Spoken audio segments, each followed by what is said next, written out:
Hello guys, welcome back to the channel. You're on Alpha Omega occasionally. I just want to apologize for the fact that I haven't put up a video on this channel for maybe a week or so, and I do apologize for that. I just want to say that I've been concentrating on the big picture El Panorama because I achieved the 100,000 subscriber mark, and I've been, you know, trying to keep the momentum going there, but I guarantee you I'm going to keep the momentum going here. This is a video that basically, I was chatting with a friend of mine just there now, and he said, you seem to be very frustrated and angry, you see. And I told him what happened yesterday, and he said, well, that's enough to make any man frustrated.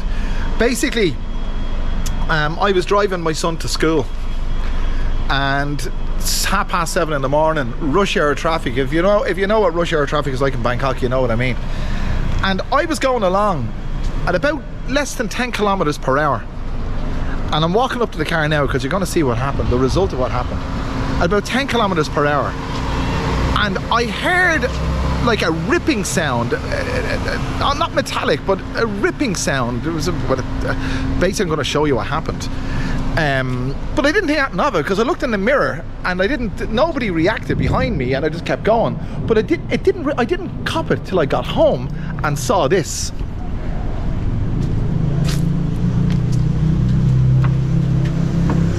The whole rear fender, well, up to the midway point there, the whole rear fender has been ripped off. And what happened was, look, that was sticking out like that. Well, it wasn't that proud, maybe like that.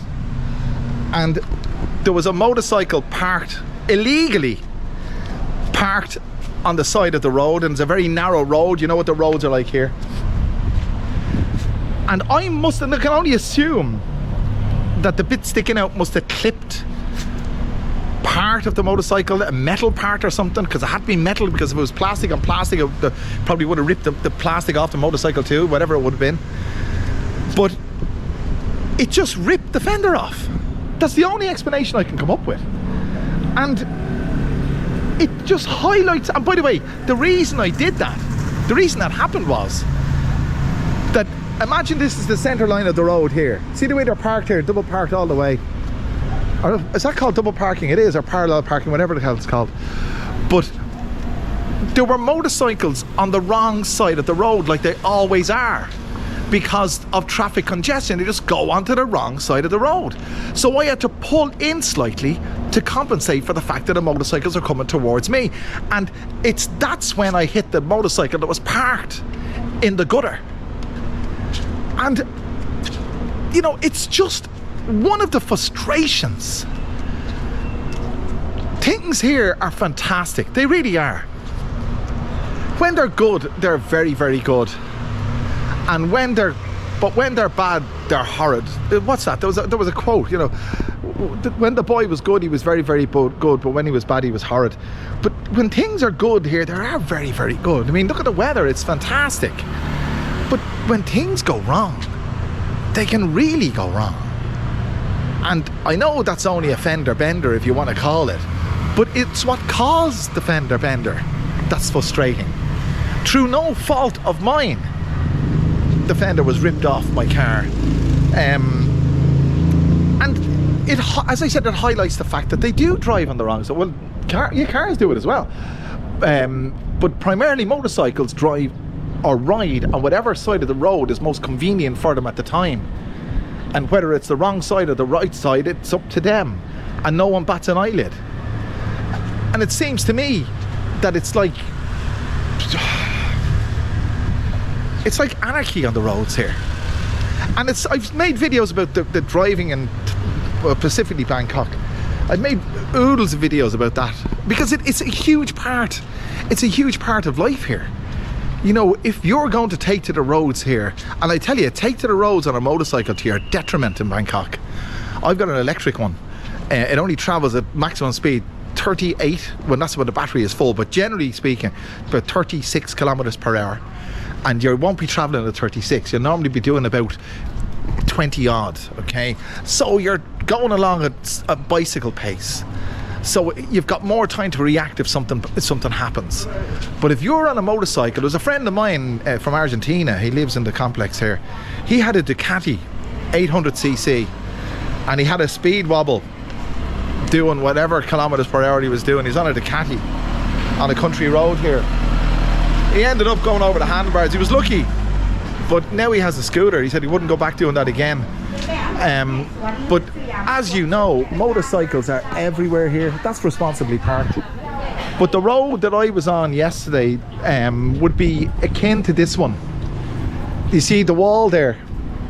So basically that's the width that you have at your disposal, and it's extremely difficult to observe the rules of the road here, because if you do, because the rules of the road here they're the international rules of the road more or less, but nobody gives a damn. They do what they want to do, and if you start following the rules when nobody else is, you're going to get yourself in trouble. You're going to have a collision. So when in Rome, do as the Romans do. When on the roads here, do as they do. Roundabouts, let me just give you an example of that. Roundabouts mean nothing. They mean absolutely nothing. They might as well not be there. If you're from the States, maybe you don't use roundabouts that much, but in Europe we do. And the rule is, when you come to a roundabout, you stop and you wait for an opportunity to join the traffic. In other words, when there's no cars coming. Here they just shoot out straight in front. And like, I'll be on the roundabout and someone will just launch out in front of me. It just means nothing. And in terms of, I just want to say this, in terms of getting your license, I did, there's the width of the roads. Look, you can see it there.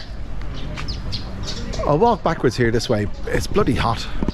But when I did my driver's license test, I had to do a theory test.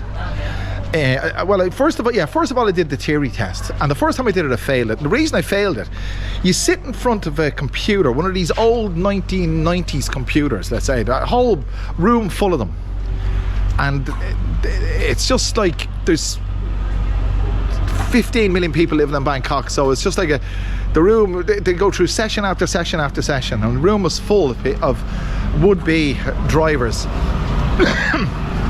Anyway, it's a multiple choice thing. So they ask, this is the time I did it 10 years ago. Multiple choice thing. They ask you a question and they give you 4 possible answers.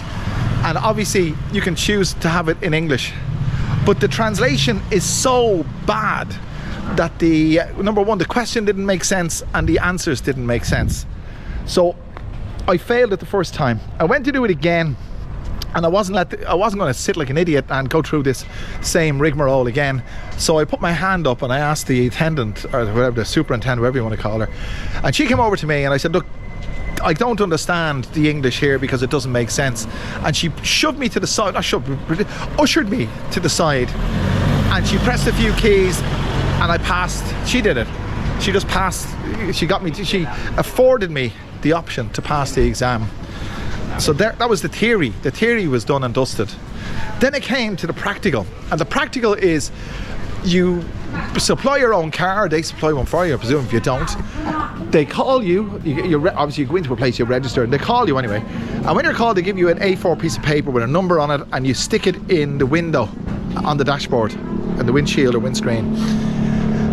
And then a guy with a megaphone. This is in an enclosed environment. It's not on the street, you see.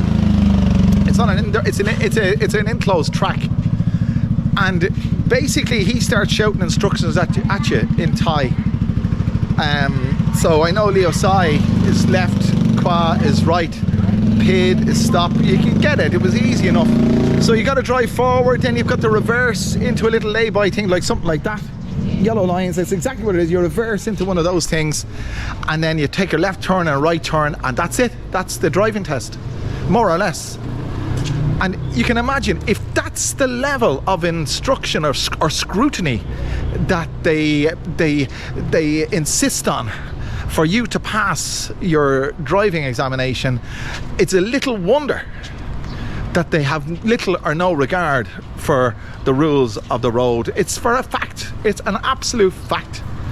So I'm damn frustrated now that I have rendered my vehicle into a state of disrepair, and I have to I don't know if the insurance will cover it or not, or to what extent it will. It's only a fender, it can't cost that much, but it's the inconvenience of it. So there you go. This is a video of frustration, and I'm lucky that I can vent and share my frustration with you.